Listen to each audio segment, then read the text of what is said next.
Hello mga kaimir! For today's video ay nandito ako ngayon sa may SM Center Dagupan to attend the Bangusan Music Fest featuring GAT. And this event nga pala ay sponsored ng Boteju. Kaya naman bigla akong nag-crave ng Japanese food. So right after enjoying the music fest, umiretso agad ako sa Boteju para matikman ang iba't ibang food na ino-offer nila. Alam nyo ba mga kaimis, ay first time ko dito sa may Boteju. Though palagi naman akong pumupunta sa SM, pero ngayon pa nga lang ako magda-dine in. And ang first impression ko, ang ganda ng ambience at super cozy and relaxing mga kaimis. Plus, idagdag mo pa na open kitchen sila, so makikita mo talaga kung paano nila pinaprepare yung food mo, which makes the experience even more exciting. Dahil bukod sa ma-entertain ka, alam mo na malinis yung pagkakahandle sa food na kinakain mo. At ito na nga mga kainis, if you're planning for a party or a meeting, meron din silang private rooms na pwede mong i-avail. So very perfect ito for special gatherings. At ayun na nga mga kainis, after kong mag-order, sinerve na din yung mga in-order ko. At ngayon naman, let's talk about the food. So inuna ko nga muna yung Boteju special salad nila na perfect pang start or appetizer. Very fresh nga ng vegetable niya mga kainis. Very crunchy. Plus, idagdag mo pa yung sauce na napakasarap. Next naman mga kaimis is the California roll. Of course, isa sa mga hindi ko pinapalagpas pag pumivisit ng Japanese restaurant is the sushi. So eto na nga, itong California roll nila is very light and fresh lang yung lasa. Tipong hindi nakakaumay to mga kaimis. Next naman is yung gyoza. Or they call it here, Taipan grilled pork gyoza. So super crispy nga ng outside ng mga kaimis, but very juicy inside. Lasang-lasa mo yung meat. Next naman, ang isa sa pinaka nagustuhan ko rin mga kaimis, ang kanilang shrimp tempura. Ang lalaki nga nitong serving nila sa tempura mga kaimis. And yung lasa naman, very light lang yung butter, hindi greasy, at lasang-lasa mo talaga yung shrimp. Next naman mga kaimis is yung pinaka-top one ko. Tipong nag-voice over pa lang ako, natatakam ulit ako. So this is their grilled barbecue pork rib Hokkaido style. Mga kaimis, promises, super lambot and perfect yung balance ng salty, sweet, at savory. Sinasabi ko sa inyo. Anyways, let's move on na dahil madami-dami pa akong share sa inyo. This is their Botekara garlic or Japanese style fried chicken naman mga kaimis. Parang sa gyoza lang din mga kaimis, super crispy on the outside, pero sobrang juicy naman at malalasap mo talaga na fresh yung ginamit na chicken on the inside. Next naman is the original sauce and mayo takoyaki. Ito naman mga kaimis, kala ko parang usual lang siya na takoyaki dahil syempre nakatikim na ako, pero hindi. Iba yung lasa nito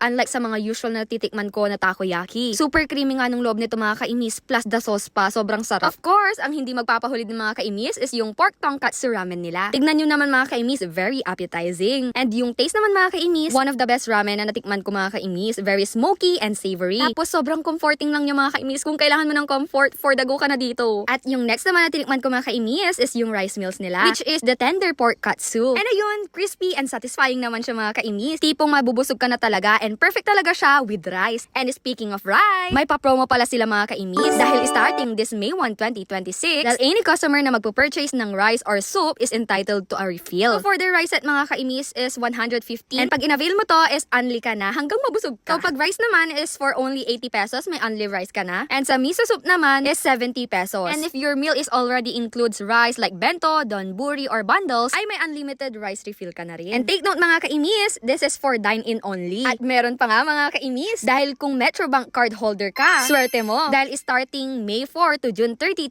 2026, ay meron kang 50% off mula Monday to Thursday. O diba? Saan ka pa mga kaimis? Dito ka na sa Boteju. And of course, perfect na din itong place for your Mother's Day celebration. Dahil nga nalalapit ng Mother's Day celebration, they're offering then special bundles na swak for family bonding. So if you're looking for a cozy Japanese dining experience with delicious food and sulit promos, Boteju is the place to be. At ayun na nga lang mga kaimis, thank you for watching and see you again on my next vlog. Bye!